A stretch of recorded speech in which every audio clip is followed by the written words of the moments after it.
when they add like the Undertaker, like background music on this bitch. This might just be the scariest ring introduction in all of boxing history. As a professional, also a perfect record. 35 fights, 35 victories, including 32 wins by knockout, including 22 consecutive KOs, and he has KO. 22 consecutive KOs. Bro, I'm like, what does it feel to be a nigga with 22 consecutive KOs against professional fighters? This nigga must feel like a god, man. Every opponent he's faced over the last 8 years.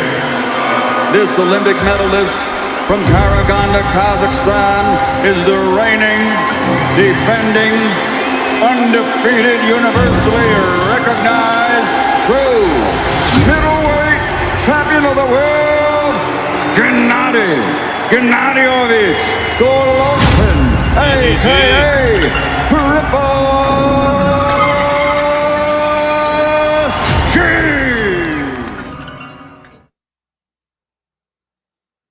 In recent times, Central Asia has become the home of some of combat sport's greatest athletes.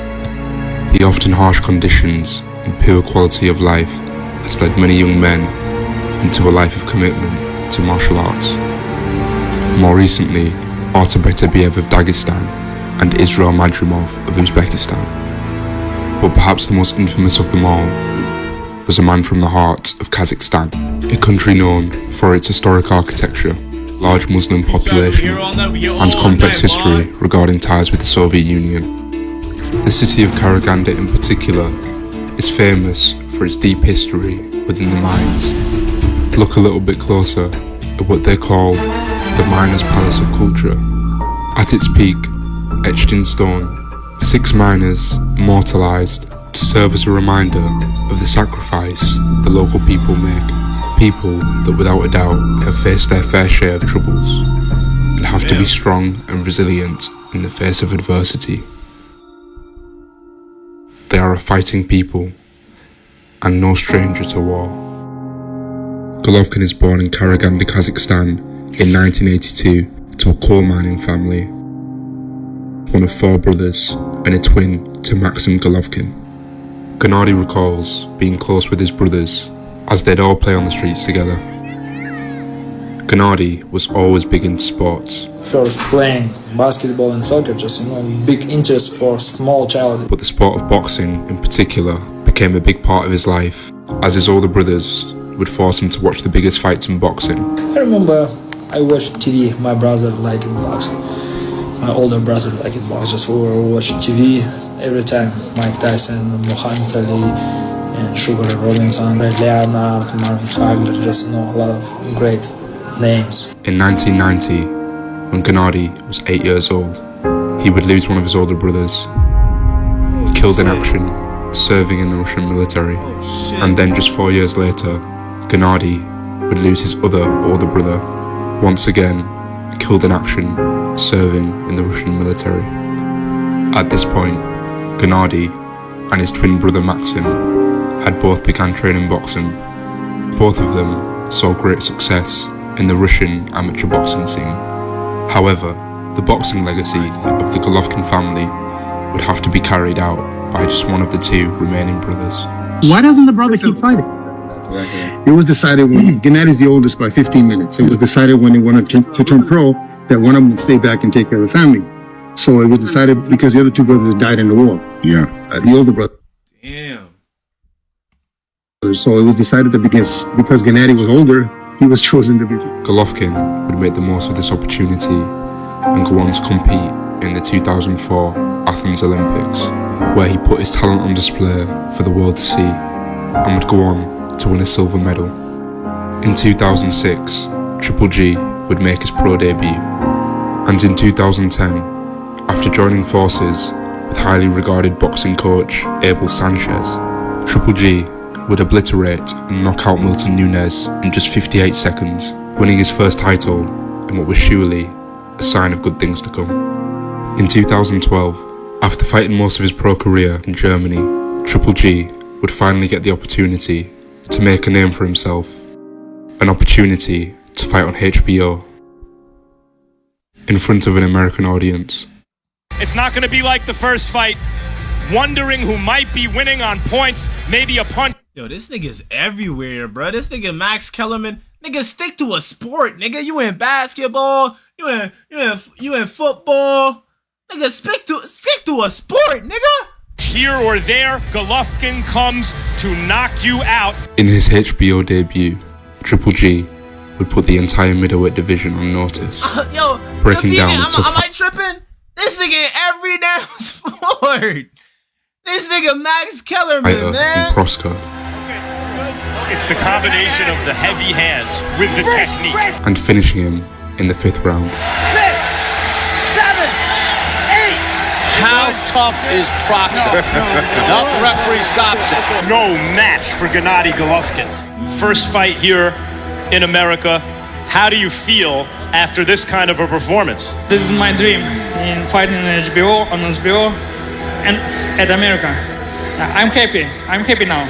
It might be difficult for you to get guys to get in the ring with you right now. You told me yesterday that you'd fight anyone from 154 to 168 pounds. Seriously, doesn't matter who next, you know. I'm ready. I'm stay here. I'm in America. You know, in a lot of ways, when you talk to him, You nigga want smoke with anybody who want to step up. Oh, how could you hate a man like this? How? kind of an old soul. But when he puts those gloves on, he's a lion. And tonight he had a chance to achieve a dream, to fight in the United States, and I'm sure... Triple G became a force to be reckoned with in the middleweight division. Believe me, folks, this being my 936 world title fight, I've seen a lot of cuts, and I haven't seen any... I ain't lie, them gloves look... Yo, damn gloves don't look heavy at all. What the fuck? any worse than this one. Tino, I gotta stop it, man. Tino, I gotta stop it. Your son's gonna die, man. And that's it. The fight is all over. They've stopped the fight. What happened was the corner stopped the fight. And stories began emerging from his sparring partners, which just further added to the aura of Triple G. Walk into this gym, it's like 200 degrees. When did they make this shit? Oh, 1 month ago. Okay. In there, they got these big like fire furnace things on. It's like, oh, Gennady likes to train with the heat on. I was like, of course he does. Like, Gennady likes to do 4-minute rounds. Of course he does. Is that okay with you? Of course it's okay with me. You show no weakness. I'm thinking, no, 4-minute round. Like, it's so hard to breathe at Big Bear. You're 10,000 feet above sea level. They're like, so Gennady wears this this body protector. And it protects your ribs. And they said, do you want one? It's like, no. Not a fanny. You sure? Because Gennady wears one. I was like, nah, getting away. Gennady's brilliant. Like, he's just like, he got that phenomenal power. It must all come from his lats or something. Big whip, and I just hear this crack. I was like, that's my rib. Look at that shit, bro. Niggas on the floor crying for his moms. Yo, this is an evil nigga. It's a little bit broken. Triple G This nigga's a villain. very quickly became one of the biggest names in boxing. He's overrated. Ain't nobody scared of him. He's a hype job. Who else he fought? Come Saturday, I'm going to Gennady up. I have just one question. Hey man, are you serious, man? Yeah, I ain't gonna lie, bro. Whenever you hear a nigga that's a fighter coming out of like Russia, Chechnya, Uzbekistan, them countries, those countries over there, and his first say, hey brother, I'm gonna smash. Oh, me? No! Knocking out one opponent after the other. He punched so hard, man. He punched through the headgear, man. He has freakishly unreal power. This shit I be talking about. Look at the nigga face. Look at the nigga face, man. Yo, this nigga look like he don't even know what he just got hit with. He punched so hard, man. He punched through the headgear, man. He has... Look at the nigga eyes. This nigga don't want to get up and fight again. This nigga does not want to get up and fight again. He's not jacking that. He's not jacking that at all. He's not jacking that at all, man. He don't want to fight again. Freakishly unreal power. You can't even implement your game plan because he hit so hard. It was the consistency of it, you know what I mean? Every punch, his power didn't dwindle. His jabs, there's just some, felt like you've been hit with the right hand. Like it literally feel like he has something in his gloves. Even like sparring partners, they're like, bro, like we block him, we got the bruises all in our arms the next day. I guess he just got dense bones or something. He's small with bigger guys. He's still hurting them. Yeah, it hurts. It hurts. Every punch he throws is a hard shot, even the jab. Abel's like some sparring with big guys. That's why we down here. I'll fight at 75. Damn. Yo, I tagged you in my animation. Did you see it? I'm gonna check it out later. Yo, what's up, cute? Yo, this is insane. If he fights at 68, he likes to sparring with big guys. Smaller guys can't handle his punching power. Take care. No. Triple G was always happy and smiling when around the media, but in the ring, he was almost a completely different person. Important, like, this is a Triple G documentary. Punish him, yeah, beat him. You want street fight? Let's go. I show you. Right now, we have time.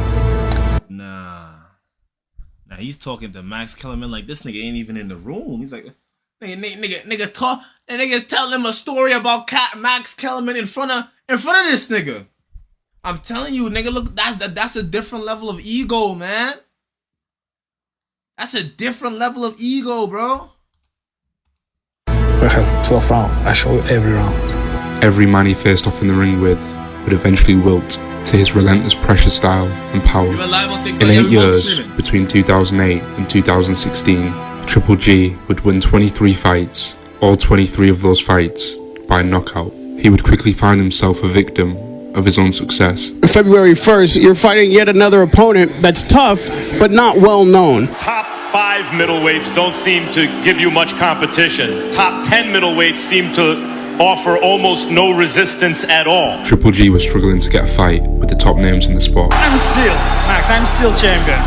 Just, of course I need big name or big fight. But whenever his name was brought up, it was almost always met with uncertainty. Gennady Golovkin is sitting here ringside. Do you have interest in that fight? After all, it's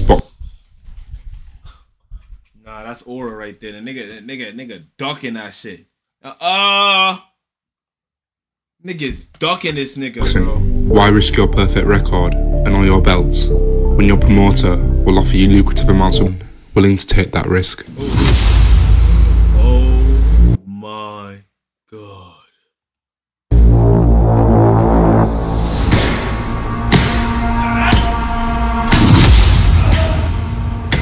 In 2005 in Guadalajara, Mexico, at the Mexican demon from Guadalajara, Canelo!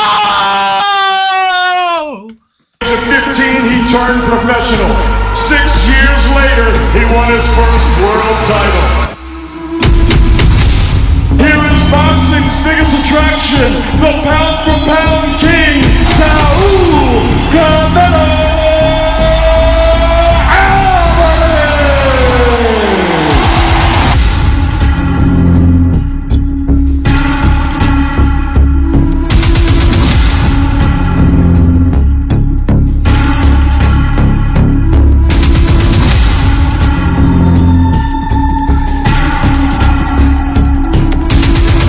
Canelo is dead, like just knocking niggas neck loose in the ring. Like I'm seeing it, like bro, we might need a new McGregor. We might need a new McGregor. Fuck McGregor, nigga. We might need a new Mayweather, nigga. Is there anything that scares you, Canelo Alvarez? What frightens you? Nothing about boxing. No. This is what I love. The fight was on.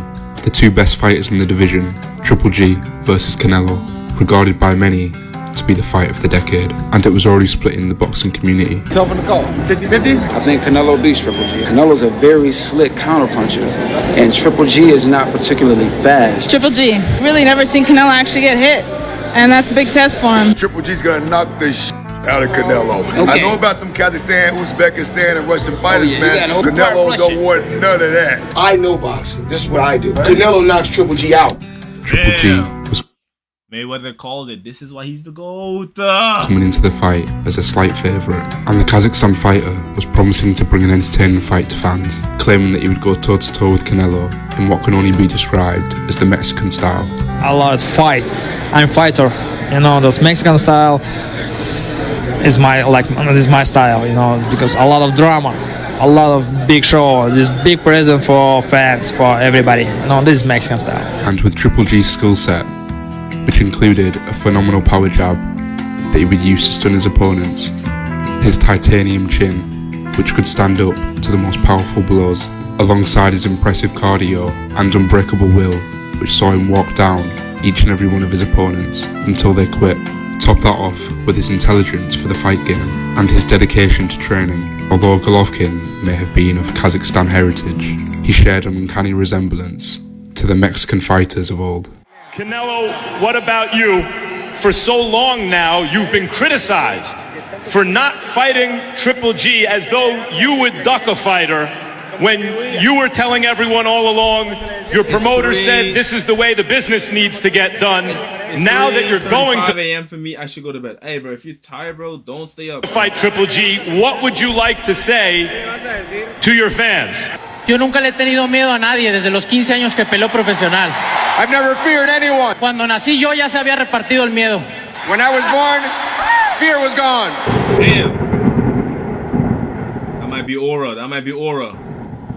Canelo would start the fight strong, using his movement to avoid being cornered by Triple G. However, after a few rounds, Canelo would find himself on the back foot and often on the ropes, where Triple G would unload and land combinations. Although Canelo would start each round strong, his activity would slow down considerably after the first minute, and Triple G would take over, landing at a much higher output. And so was the story of the fight, Triple G walking down Canelo, and it was only in the last couple rounds where Canelo would start to find his rhythm again, but at that point it was too late. We go to the scorecards after 12 rounds of boxing. Adelaide Bird scores it 118 to 110. Oh, so this shit was by decision. Damn. They should have just gave it a no contest. For Canelo. Dave Moretti scores it 115, 113 for Triple G. And Don Trella scores it 114, 114. This is officially a... That's fire. That's fire. A draw. A draw almost always gets booed. It shouldn't be that way, but it is disappointing on both sides. There is no way you can watch this fight and see 10 rounds for Canelo Alvarez. That scorecard submitted by Adelaide Bird is one of the biggest embarrassments that I've seen. I had it 115, 113 for Triple G, but the reality of the situation is that this has been tarnished by a judge that clearly had no business judging the fight. They didn't know what the hell they were watching. So Triple G won that fight. Well. They weren't watching a boxing match tonight that everybody else, millions on pay-per-view and thousands in attendance, were watching.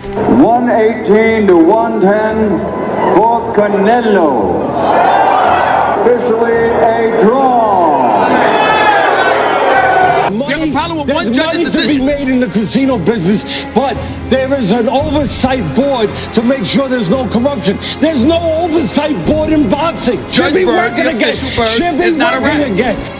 The two would face off a year later.